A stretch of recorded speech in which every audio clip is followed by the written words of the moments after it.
So karon kay sa soil properties. And also natay phase diagram.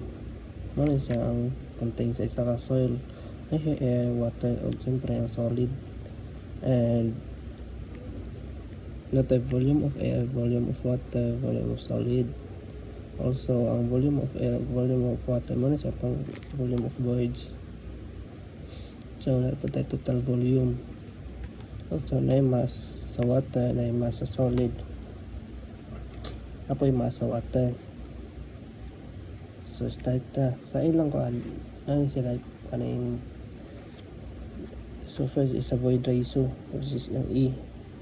Ang void ratio ay volume of voids over volume of solids. So let na to ang volume of solids equals to 1. So equals E equals to volume of voids. Ang E mag-range na siya sa 0 to infinity. So walay E na 0 and wala E negative. And then sa napatay porosity, which is ang N. Ang N is equals to volume of voids equals volume total. So which is ang V na to kay natay ang V na to kay E man. Tara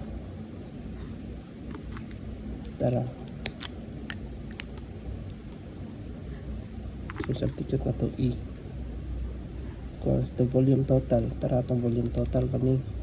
So S man yung 1, pwede siya volume of void plus 1 muna siya itong volume total. Equal na sila. And which is atong volume of voids is E. Itong volume of solids is 1. So pwede natin sulat na 1 plus E. Napunta isa ka formula.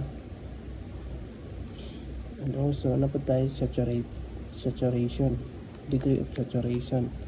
Ay isa kay volume of water over volume of voids,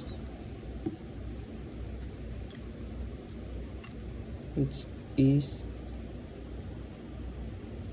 pwede siya mag 0 and up to 100. Also napunta moisture content. Moisture content equals to mass of water over mass of solids. So command napunta specific gravity.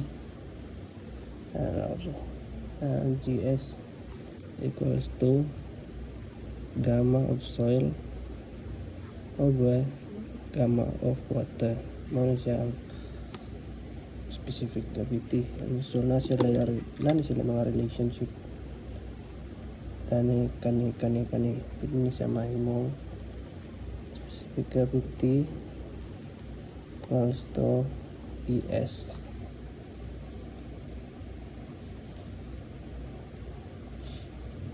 Tapos napunta bulk unit weight.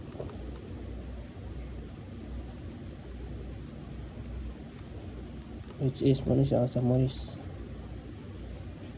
equals to GS.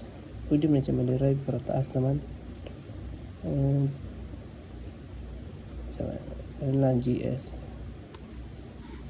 1 plus E times gamma water. Also kani pwede naman siya ilisdan. Pwede na siya ilisdan ani.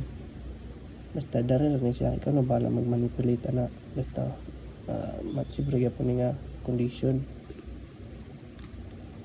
So pwede na siya i-gamma water equals to GS plus ES equals 1 plus E gamma water equal lang sila dua.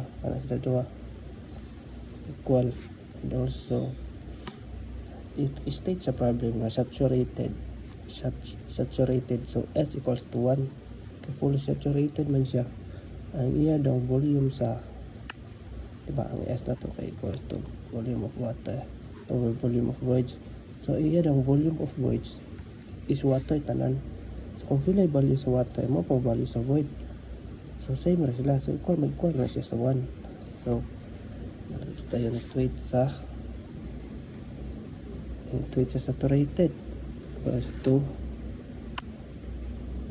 GS plus kanin mo 1 mo ni plus E over 1 plus E times gamma water. Also sa dry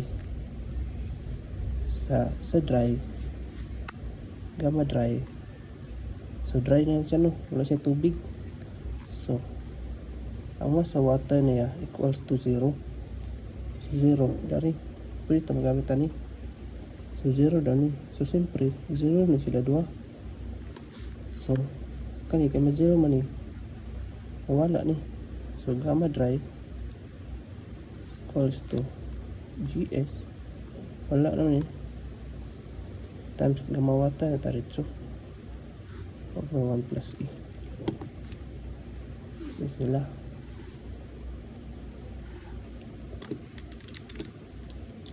Tapos napayuban sa itong mga submerged.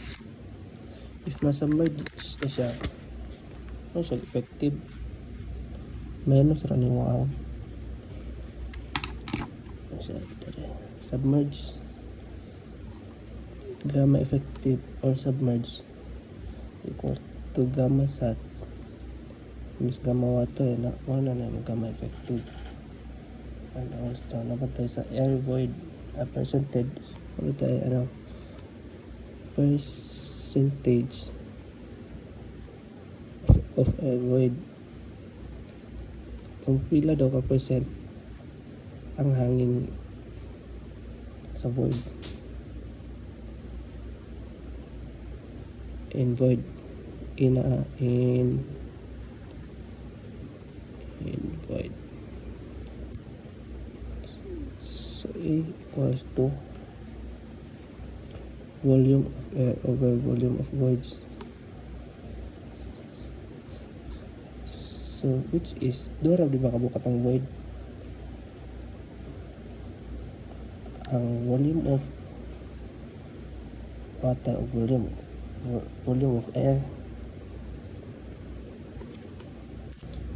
so dura di ba kabukat ang void, so volume of water volume of air, and then i-minus rin sa media kung feel mo saturated, i-minus rin mo, so 100 minus S, so kung pila ang saturation percentage, dapat na percentage na, tapos so diba if saturated na to is 100, so basa sa tanan, so ma-zero atong volume of air, atong volume of air.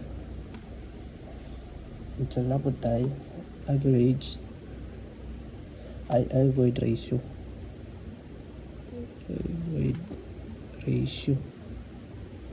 which is ang ato air void ratio is equals to VA over total volume.